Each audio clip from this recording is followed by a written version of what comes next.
হালকা একটা ইনজুরির পরে আবার চলে আসলাম জিমে ওয়ার্কআউটের জন্য। এবার ভেবেছি বডি ট্রান্সফর্ম করে ফেলবো। শুরুতে ইনক্লাইন বেঞ্চ প্রেস দিয়ে শুরু করলাম আমার ওয়ার্কআউট।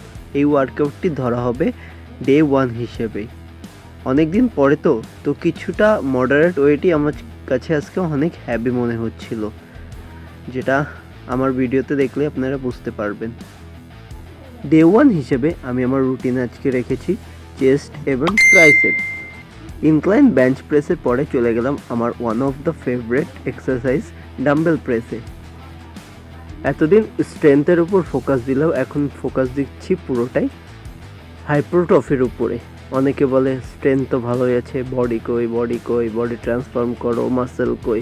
তো তাদের জন্যই এই কাজটা করতে হচ্ছে। বেঞ্চ প্রেসে স্ট্রেংথের খেলা হলেও ডাম্বেল প্রেসে প্রয়োজন হয় স্টেবিলিটি, ব্যালেন্সের। তা না হলে আপনার ফুল সেট রেপ পুরোটাই বৃথা। আমার ওয়ার্কআউটগুলো টপ নচ হলেও আমার রেস্ট এবং প্রোটিন ইনটেক বা এমনি ক্যালোরি ইনটেক একেবারে জিরো। থার্ড নাম্বার এক্সারসাইজ হিসেবে বেছে নিয়েছিলাম কেবল ফ্লাই আপ টু লো।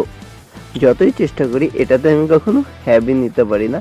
অবশ্য এটা হলো আইসোলেট এক্সারসাইজ, তো হ্যাভি নেওয়ার দরকারও পড়ে না।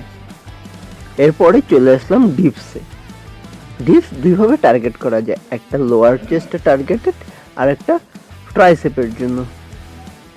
তারপরে আমি চলে গেলাম সুজা ডিপ শেষ করে ট্রাইসেপ পুশ ডাউনে। ট্রাইসেপের ওয়ার্কআউটের মধ্যে ট্রাইসেপ পুশ ডাউন আমার খুবই ভালো লাগে, কারণ এটি অনেক সিম্পল আর কষ্টও কম হয়।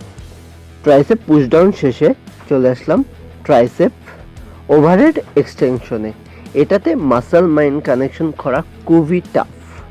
আমার তো এখনও মনে হয় এতে আমার কোনো মাসল মাইন্ড কানেকশন হয় না। তবু এক্সারসাইজের ভ্যারিয়েশনের জন্য আমি মাঝে মাঝে এই এক্সারসাইজটাকে বেছে নিই।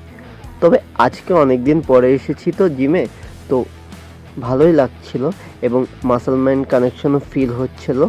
লাস্টের দিকে আমার এক্সপ্রেশন দেখলে বোঝা যাবে। এরপরে ফাইনাল এবং লাস্ট এক্সারসাইজ হিসেবে বেছে নিয়েছিলাম আমি ট্রাইসেপ রোপ পুশ ডাউন। ট্রাইসেপকে ফুল এঙ্গেজ করার জন্য আমি পিঠটাকে মেশিনের সঙ্গে ঘুরিয়ে আটকে নিই। কিছুদিন পরে জিমে এসে ওয়ার্কআউট করার পরে আমাকে খুব ফ্রেশ লাগছে। এবং সোকল জেনজিদের বলতে চাই, যারা বলে ডিপ্রেশনে ভুগছি, বাই সপ্তাহে 3 দিন ওয়ার্কআউট করো, দেখবে তোমার ডিপ্রেশন বাইরে দিয়ে পালাবে। অ্যাট লাস্ট 5 মিনিটের কার্ডিও দিয়ে ডে 1 শেষ করলাম।